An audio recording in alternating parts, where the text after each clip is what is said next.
BRS party రాష్ట్ర నాయకులు దత్తాత్రేయ గారు ఈ రోజు చూశారు అసెంబ్లీలో స్పీకర్కు ప్రసంగం పైన ధన్యవాద తీర్మానం పైన అది జరగకుండా మొత్తానికి వ్యక్తిగత విమర్శలు రాజీనామాల పర్వాలు మొత్తానికి ఛాలెంజ్లు. ఇవాళ శేఖర్ గారు సభ మొత్తాన్ని చూస్తా ఉంటే సభ జరిగిన వ్యవహారం గాని సభలో జరిగినటువంటి సంఘటనలు గాని చూస్తా ఉంటే ఇవాళ కాంగ్రెస్ పార్టీ నిజంగానే అధికారంలోకి రావడానికి ఎన్ని అబద్ధాలు ఆడింది, ఎన్ని కల్లిబుల్లి మాటలు చెప్పింది, ఎన్ని ఉద్దర పురాణాలు చెప్పింది, ఎన్ని పుకట్ పురాణాలు చెప్పింది. ఈ అబద్ధపు హామీల పునాదుల మీద నిలబడ్డటువంటి ప్రభుత్వం శాశ్వతంగా ఉండదండి.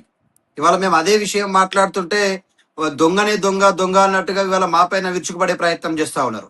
మేము చాలా స్పష్టంగా కేటీఆర్ గారు ఇవాళ గవర్నర్ గారి తీర్మానం పైన సందేహాలు సంధించినాము. అబద్ధాలు చెప్పించిరండి గవర్నర్ గారితోని. రాజ్యాంగబద్ధమైన పదవిలో కూర్చున్న గవర్నర్ నోటి నుంచి చెయ్యని వాటిని చేసినట్టుగా, ఉన్నది లేనట్టుగా, లేనిది ఉన్నట్టుగా చెప్పించే ప్రయత్నం చేస్తే వాస్తవ విషయాలను మేము బయట పెట్టడానికి ఇవాళ మేము లెక్క పత్రాలతో సహా అడుగుతా ఉన్నాం. 6 గ్యారెంటీలకు చట్టబద్ధత కల్పించినామని చెప్పేసి జీవో విడుదల చేసినామని చెప్పారు. ఎక్కడుంది ఆ జీవో తీసుకురమ్మని అడుగుతుంటే ముఖం తెల్లబోతుంది. ఇవాళ ముఖ్యమంత్రి గారిది కావచ్చు, మిగతా కాంగ్రెస్ పార్టీ మంత్రులది కావచ్చు. వాస్తవ విషయాలు మాట్లాడుతుంటే వ్యక్తిగత విమర్శలు చేస్తా ఉన్నారు. వ్యక్తిగత విమర్శలకు తావులేని సభ ఇవాళ ప్రజలకు ఇచ్చిన హామీల మీద బలమైనటువంటి ప్రతిపక్షంగా మాకు ఆ బాధ్యత ఉంది. We have that responsibility. మాకు ఆ రెస్పాన్సిబిలిటీ ఉంది. ప్రజలకు మేము ఇచ్చినటువంటి హామీలు కానీ, గతంలో మేము ప్రవేశపెట్టినటువంటి సంక్షేమ పథకాలు కానీ ఎందుకు ఆపేసినావు నాయన అంటే ఒక్కదానికి సమాధానం లేదు. 2 లక్షల రుణమాఫీ మీద అబద్ధాలే పలికిర్రు. రైతులు అతిపెద్ద సామాజిక వర్గం తెలంగాణ రాష్ట్రంలో. దాంతో పాటుగా రైతులకు ఇచ్చినటువంటి ఏ ఒక్క హామీ పూర్తి స్థాయిలో నెరవేర్చలేదు. రుణమాఫీ ఎగ్గొట్టిర్రు. అట్లా ఆ తర్వాత జరిగినటువంటి రైతు బంధు విషయంలో ఇప్పటి వరకు 3 దఫలుగా ఎగ్గొట్టిర్రు. కౌలు రైతులకు ఇస్తామన్నారు.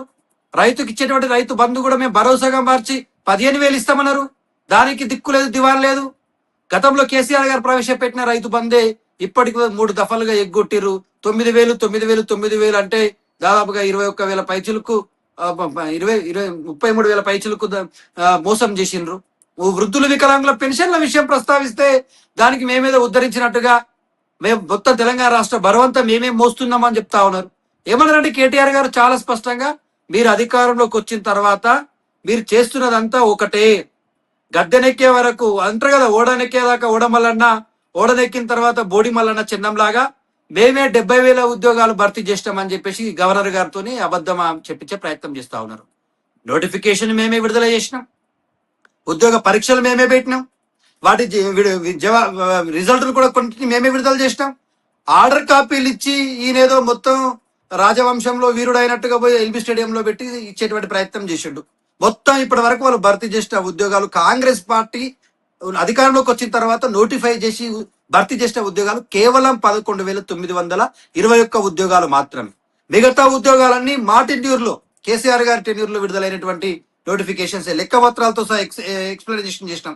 వాటికి మాట్లాడుతుంటే సమాధానం లేదు. ఇక వ్యక్తిగత విమర్శలు, ఎక్కడో జరిగినటువంటి ఆ డ్రగ్ పార్టీకి సంబంధించినటువంటి అంశాన్ని తీసుకొచ్చి మా ప్రతిపక్ష నాయకులకు పూసేటువంటి అంటించేటువంటి ప్రయత్నం చేస్తా ఉన్నారు. మేము ఒకటి చాలా క్లియర్ గా చెప్పదలుచుకున్నాం శేఖర్ గారు, తెలంగాణ రాష్ట్రం దాచి దాచి దయ్యాల పాలు చేసినట్టు అయింది.